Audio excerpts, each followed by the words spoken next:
La la la, la la la la, la la la, la la la la la. Il y a quelques années, un ami m'a raconté qu'une fois de plus, un village indigène maya avait été attaqué par une sorte de milice et avait été brutalisé, violemment brutalisé. Et quand il m'a raconté ça, à l'intérieur de moi, ça a fait mais c'est plus possible. Comment est-ce que ça va s'arrêter un jour, ce genre de choses? Et qu'est-ce que je peux faire? Et donc je repense à mon film, au scénario de film que je suis en train d'écrire, et je me dis comment est-ce que je peux mettre quelque chose dans ce film qui puisse accompagner à ce que ce genre de choses s'arrête une bonne fois pour toutes dans ce monde. Et je cherche parce que c'est dire, raconter, donner envie de participer à ce que ça s'arrête, informer en même temps, que le monde soit au courant, qu'on puisse avoir les yeux ouverts sur ce genre de choses et sentir cet élan collectif à dire stop, ça suffit, ya basta. Et en même temps sans désigner de bourreau ni de victime. Ne pas que ce soit censuré. Et c'est ramener de la dignité, à la fois informer et ramener la dignité. Ni bourreau ni victime, mais voilà les choses telles qu'elles sont. Et donc je cherche. Et à un moment je me dis, ok, je crois que je l'ai. Je vais mettre dans le scénario ce que j'ai vécu lors de mon premier voyage au Mexique en 2001. Et voilà ce que j'ai vécu. Je suis dans le bus. Je pense que je suis entre Mexico et le Chiapas. Et à un moment donné, le bus s'arrête. Donc le bus est rempli. Je suis la seule touriste non mexicaine dans le bus. Et voilà, sur une grande route droite. Et c'est un voyage qui peut durer une douzaine d'heures ou une quinzaine d'heures, quelque chose comme ça. Et puis à un moment, le bus s'arrête. Toutes les voitures s'arrêtent. Et assez rapidement, c'est une file de voitures, de bus et de camions arrêtés. Et en face, sur la route en face, on voit plus, on croise plus de véhicules qui roulent. Tout est arrêté. On attend quelques temps et l'assistant du chauffeur dit je vais aller voir ce qui se passe. Et donc il sort du bus, il va, puis quelques autres personnes comme ça arrêtées, les voitures arrêtées vont voir. Puis il revient quelques temps plus tard et il nous explique ceci. Il nous dit un peu plus loin il y a un petit village et les paysans de la région ont bloqué la route et parce qu'ils veulent témoigner de leurs conditions de vie et que le monde soit au courant de leurs conditions de vie parce que leurs conditions de vie sont difficiles et ils attendent les journalistes. C'est ça qu'ils ont trouvé comme idée pour alerter l'opinion publique sur les difficultés qu'ils connaissent. Et donc ils attendent les journalistes et que quand les journalistes seront arrivés, ils débloqueront la route. Ok. On est tous dans le bus et on écoute ça. Et le seul commentaire qui est fait de cette situation, c'est une femme qui dit « Oui, ils ont raison les paysans, los campesinos, parce que leurs conditions de vie sont difficiles. » Et donc on attend. Et on va attendre. Pas d'autres commentaires. Il y a une toute jeune femme qui est là, elle a peut-être une vingtaine d'années, et elle a un nouveau-né avec elle. Vraiment un tout petit bébé minuscule. Il a peut-être 2 semaines ce bébé, il est tout petit. Et tout de suite, il y a des personnes qui vont voir cette jeune femme et qui lui demandent « T'as assez d'eau? T'as ce qu'il te faut ?» Et quelqu'un lui donne une bouteille d'eau. Et puis il y a un homme qui a un sac plein de bananes avec lui et il lui donne une banane, puis il distribue les bananes et il partage. Et puis assez rapidement, en fait, il y a quelque chose qui s'organise et il y a des petites filles indigènes qui arrivent en bord de route et puis qui vendent des fruits, qui vendent des boissons. Bref, ça s'organise. Et les voitures autour, voilà, tout le monde attend les journalistes, en silence. pas un coup de klaxon, j'ai pas vu d'agacement, rien, on attend.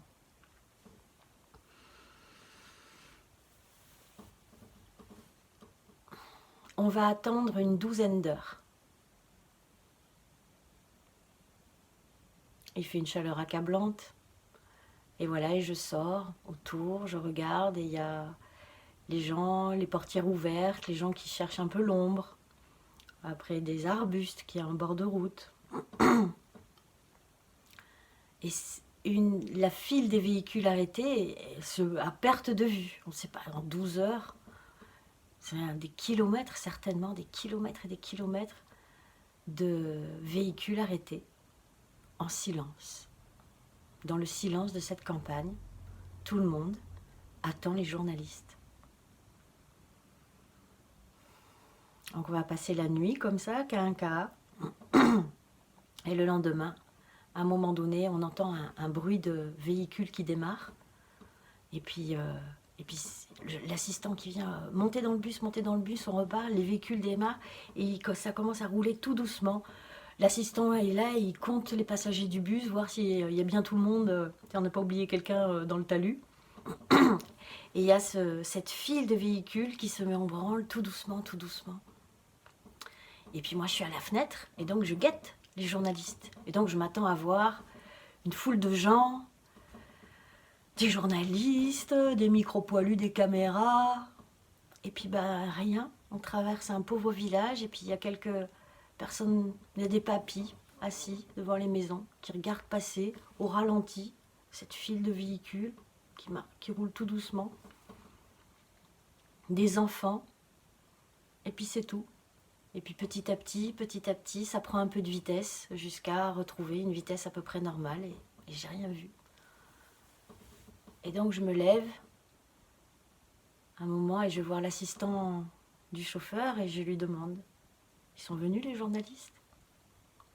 Et ils répondent non.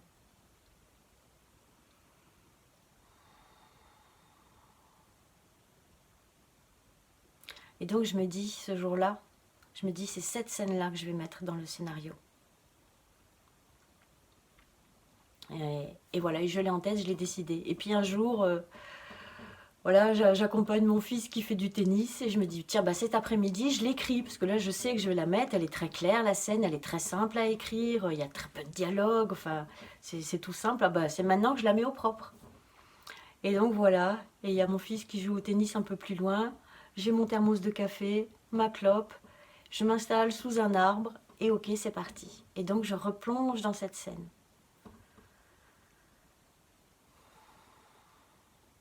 De ces centaines de personnes qui attendent patiemment l'arrivée des journalistes, puisque, oui, ils ont raison les paysans. J'écris la scène, je replonge dedans, et au moment où je sens l'émotion monter,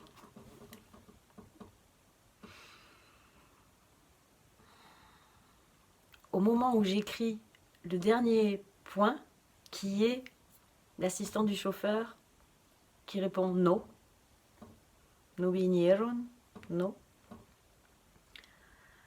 Tout à coup, je fonds en larmes et je sens mon cœur qui explose. Et d'un coup, d'un seul, en fait, je me rends compte que je suis amoureuse du peuple mexicain, amoureuse dans son ensemble. Et je découvre qu'on peut être amoureux d'un peuple.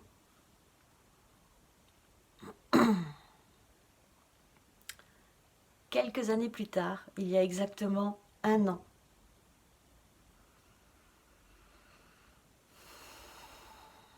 un matin, je pars travailler. Je fais des repas de stage à 3/4 d'heure de chez moi. Donc je pars le matin.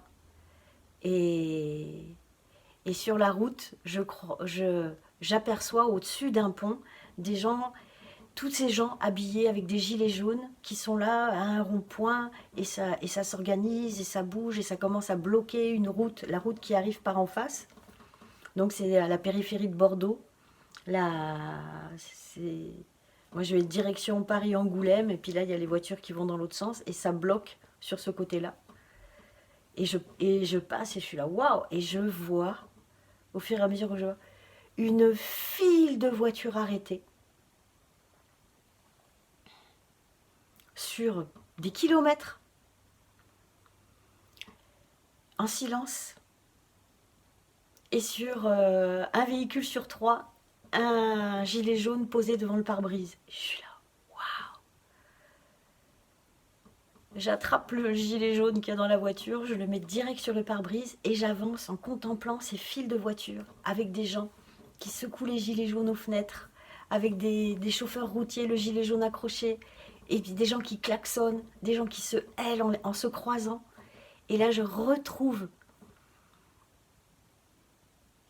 où je pensais ça inimaginable en France. Quand j'avais vécu cette scène au Mexique, je m'étais dit, la même chose en France, tout le monde disjonque, tout le monde s'agace.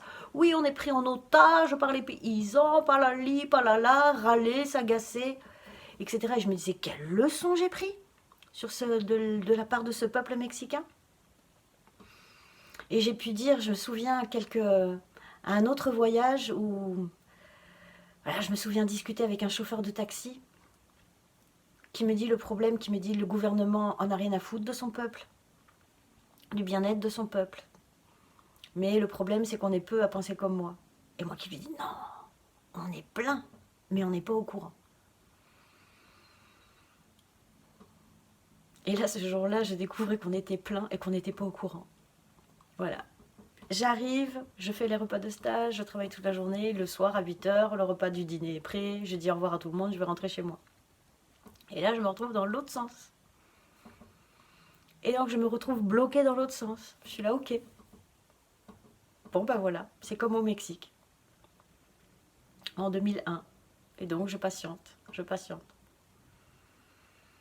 Mais je suis réveillée depuis 6h du matin. J'ai fait une nuit très courte. Travaillé toute la journée. Et 1 heure. Et ça avance au pas. Et au bout d'1 heure, je commence à me sentir fatiguée et un peu. Ça commence à être un peu fort, un peu beaucoup, un peu. Et puis. Ça continue et on avance vraiment au pas. Vraiment au pas. C'est 1 mètre par minute, quoi. Et au bout d'un certain temps, je n'en peux plus. Et je me dis, si moi, Elodie, j'en peux plus. Et je commence à m'agacer et à trouver ça un peu énorme et un peu trop. Et quand même, mais pourquoi? Je me dis, si là, moi je suis agacée, mais alors les autres, plein d'autres, ça doit pas être facile dans tous les véhicules. Et puis au bout, alors là, il est minuit. Et à un moment, je vois qu'il y a une déviation avec une sortie Saint-André-de-Cubzac. Et je me dis, ok, ben, je vais prendre la sortie. J'ai toujours mon gilet jaune sur le pare-brise, bien sûr. Et puis là, j'ai la petite voiture, il y a beaucoup de camions. Et en fait, hop, je vais sur la file de droite pour prendre la sortie. Et en fait, la sortie, non, elle est arrêtée. Mais il y a un gars assez âgé, avec son gilet jaune, qui est là et qui voit ma petite voiture. Une petite voiture de Prolo, la petite Twingo de 1999. Il voit avec le gilet jaune. En fait, il me voit il me dit, viens, viens, passe comme ça. Donc je contourne comme ça jusqu'à lui. Et quand j'arrive à lui, j'ouvre la fenêtre. Et il me dit, vas-y, tu vas pouvoir, enfin, où madame, vous allez pouvoir passer un peu plus loin et tout. Et là, je lui dis, mais pourquoi vous bloquez autant? Il me dit, mais on bloque parce que c'est ça, il faut s'exprimer, c'est de toute manière qu'on a trouvé de nous exprimer. Je lui dis, oui, mais autant, genre 1 mètre par minute, ça fait beaucoup quand on a plusieurs kilomètres à faire. C'est un peu trop en fait, ça fait pas du bien.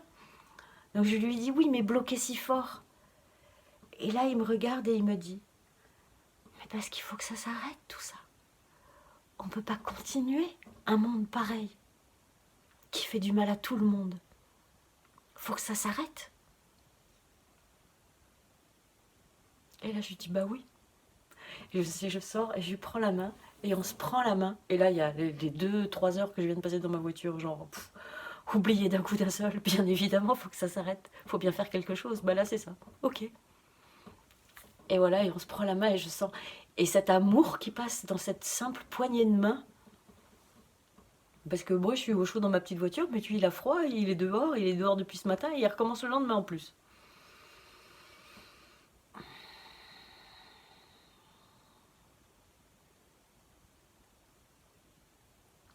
Et voilà. Et ça, c'est le jour où je suis tombée amoureuse du peuple français.